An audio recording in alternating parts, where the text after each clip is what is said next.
కార్యకర్తలంతా ఆత్మస్థైర్యంతో అంటున్నారు. ఓడిపోయినప్పటికీ కూడా బీఆర్ఎస్ కార్యకర్తలంతా ఆత్మస్థైర్యంతో ఉండాలని మీరు అంటున్నారు. ఓడిపోయిన పార్టీ ఒక నిర్ణయం తీసుకుంది పోటీ చేయొద్దని. సింగరేణిలో టెక్నికల్గా ఇబ్బంది ఏమొచ్చిందంటే అక్టోబర్లోనే రిజిస్ట్రేషన్ చేసుకుంటారు కాబట్టి పార్టీ సింబల్ వచ్చింది. కాకపోతే పార్టీ అఫీషియల్ స్టాండ్ పోటీ చేయొద్దు అని తీసుకున్నాం.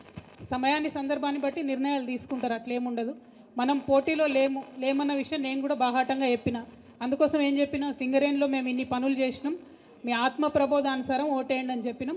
అందుకే ఇవాళ కాంగ్రెస్ పార్టీ కార్మిక వ్యతిరేకమైనటువంటి పార్టీగా ముద్రపడి ఉంది కాబట్టి సిపిఐ పార్టీ, సిపిఎం పార్టీకి అనుబంధంగా ఉండే ఏఐటియుసిని కార్మికులు గెలిపించుకోవడం జరిగింది గుర్తింపు సంఘంగా.